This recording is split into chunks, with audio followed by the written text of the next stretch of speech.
बड'फा उपेन्द्र नाथ ब्रह्मनि सोमावसारनायखौ जों जागायजेनदोंमोन।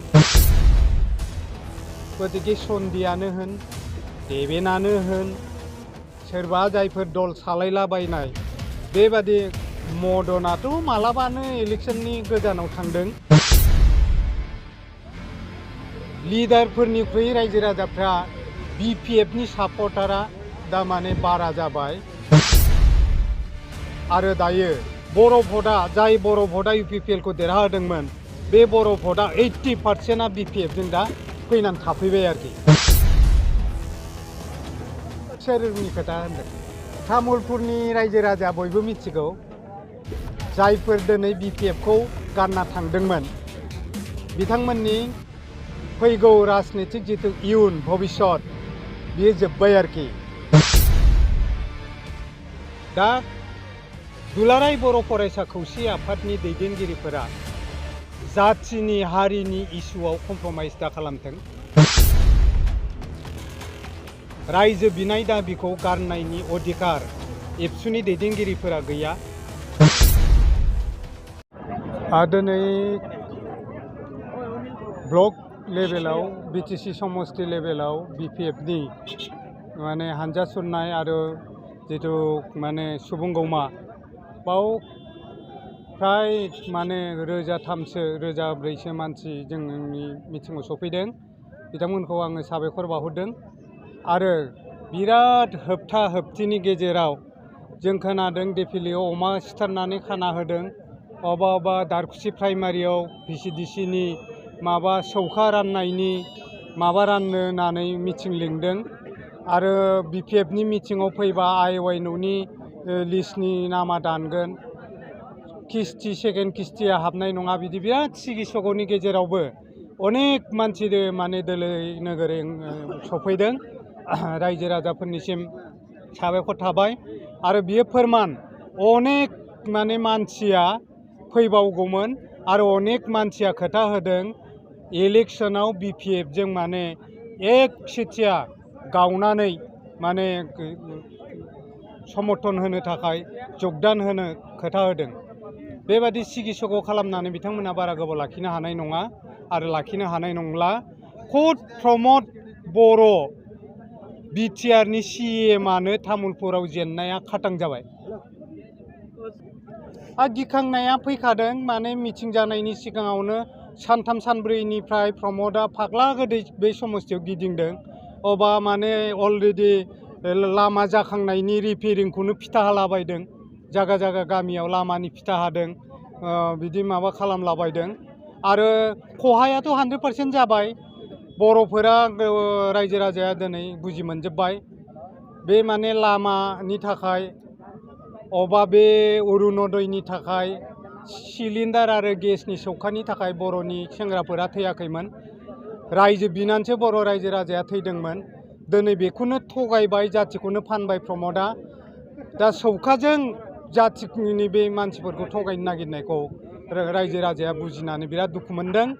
आरो UPPL हानजाया फैगौ इलेक्सनसिमाव माने जोबस्रांजोबगोन आरोखि थानाय नङा दंस' जागोन। बावथ' गुबुन समस्थिनि फैयाखै खाथि दारांगा जुलिनि लिडार नैबे गितामोन फैदों। आंनि गरेस्वरनिफ्राय साफा सानै ब्लकनि प्रेसिडेन्ट बिदिथ' फैखागोन। खिन्थु जिथु रायजो राजा दिनै बाव सफैदों कोनो बे गयबारि समस्थिनि बायरा समस्थिनि बेबादि दोलै नोगोरै गारि घरा लानानै रावबो सफैयाखै। मात्र बियो गयबारि तामुलपुरनि रायजो राजाया थांबाय आरोखि। आङो बिराद दुखुजों बुंनांगोन बे बाथ्राखौ। दुलाराय बर' फरायसा खौसे आफाद कामरुप जिल्लानि आं गोलाव समनि जेनेरेल सेक्रेटारिमोन। लेङाइ आफादगिरि जानानै फैदों। बड'फा उपेन्द्र नाथ ब्रह्मनि सोमावसारनायखौ जों जागायजेनदोंमोन। जों मावजेनदोंमोन। आङो मोगथां बसुमतारी बे समाव आइ आफाया दोननाय नामा महेस्वर बसुमतारी। उनाव आं इलेक्सनखौ महेस्वर बसुमतारी नामै गेलेदों। जोङो जेरै माने हर सान थै थां पुलिस मिलिटारि जों होसोजानानै बे समाव सोमावसारनायखौ खालामदों।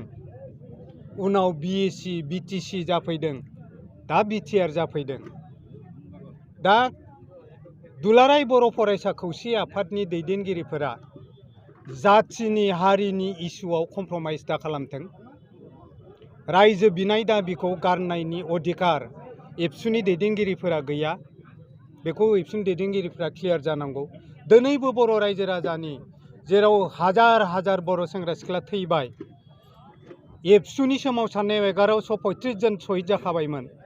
बिएलटिनि समाव 5000 6000सो थैबावबाय। एनडिएफबिनि समाव आरो 5-6 हाजार थैबाय।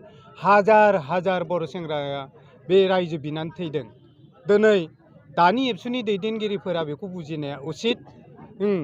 जायनि न'खरनि बिमा बिफाया थैदों, जायनि फिसाला थैदों, जायनि बिसिनि फिसाय थैजादों, बे मानसिफोरनि शहीदनि बेसेनखौ बिथांमोना बुजिनाया उचित। आरो इउपिपिएल हानजाजों आमथा आमथा बेबादि थानायखौ गारनानै सोमावसारफिनोबा एबसुआ सोमावसारफिननांगौ। जों बिपिएफ खालामबाबो जों एबसुनि सोमावसारनायाव मदद होगोन। रायजो बिनायाव दाथ' जोंनि पार्टिनि लिडार, पार्टिनि मिटिं, हाग्रामा महिलारि फैनाय मिटिङाव लिडारफ्रा कअपारेट खालामखानांगोन। जोंहाथ' एसेबो दुरबलथा गैया। जोंनि मात्र गयबारि ब्लकआव जोंनि लिडारफ्रा मास्टार जानायखाय प्रेसिडेन्ट सेक्रेटारिफ्रा माने अफिसियेल सरकारि भाबै एसे हेरेसमेन्ट फैबाय थायो। बेनि बादै रायजो राजाया जेरैबादि माने खोथा होदों, अपिनियनफोर जों मोनो दा गामि गामियाव थांबा। लिडारफोरनिख्रुइ रायजो राजाफ्रा बिपिएफनि सापर्टारा दा माने बारा जाबाय। आरो दायो बर' भटआ, जाय बर' भटआ इउपिपिएलखौ देरहाहोदोंमोन, बे बर' भटआ 80%आ बिपिएफजों दा फैनानै थाफैबाय आरोखि। सोरनि खोथा होनदों? तामुलपुरनि रायजो राजा बयबो मिथिगौ। जायफोर दिनै बिपिएफखौ गारना थांदोंमोन, बिथांमोननि फैगौ राजनितिक जिथु इयुन भबिष्यत बेयो जोब्बाय आरोखि। दायो सन्दिनि राजनितिक जिबना जोब्बाय, सेवबाय बावनो। बे आरो खुनु जिबनाव राजनितिक भाबै मानसिफोरजों फोथायजानाय नंला। दलखौ जुदि सोलायबाय थायोबा जेननाय देरहानाया थायो इलेक्सनाव, खिन्थु नोङो जेनबानो जुदि दल सालायनानै दस्रा दलाव थाङो, बेबादि माने लिडारखौ, दैदेनगिरिखौ रायजो राजाया फोथाया। गतिके सन्दियानो होन, देबेनानो होन, सोरबा जायफोर दल सालायलाबायनाय, बेबादि मदनाथ' मालाबानो इलेक्सननि गोजानाव थांदों, जों बिनो टिकेट होआखै। दा बेबादिनि मानसिफोरनि जिथु राजनितिक भबिष्यत, बे राजनितिक भबिष्यतआ जों बिपिएफनि जाय दा मावथिफोर, बेफोर जेबो होननाङा। बिसोरनो रायजो राजायानो फोथायखाला। तामुलपुरनि रायजो राजाया बिथांमोनखौ फोथायला। जोंनो दा बुंबाय थायो बिसोरखौ लाबोफिननांला सार, बिसोरखौ लाबोफिनबा जोङो बिपिएफजोंबो जोंबो थानाय नङा। बिदिसिम रायजो राजाया थांबाय आरोखि। आङो बिराद दुखुजों बुंनांगोन बे बाथ्राखौ। दुलाराय बर' फरायसा खौसे आफाद कामरुप जिल्लानि आं गोलाव समनि जेनेरेल सेक्रेटारिमोन, लेङाइ आफादगिरि जानानै फैदों। बड'फा उपेन्द्रनाथ ब्रह्मनि सोमावसारनायखौ जों जागायजेनदोंमोन, जों मावजेनदोंमोन। आङो मोगथां बसुमतारी, बे समाव आइ आफाया दोननाय नामा महेस्वर बसुमतारी। उनाव आं इलेक्सनखौ महेस्वर बसुमतारी नामै गेलेदों।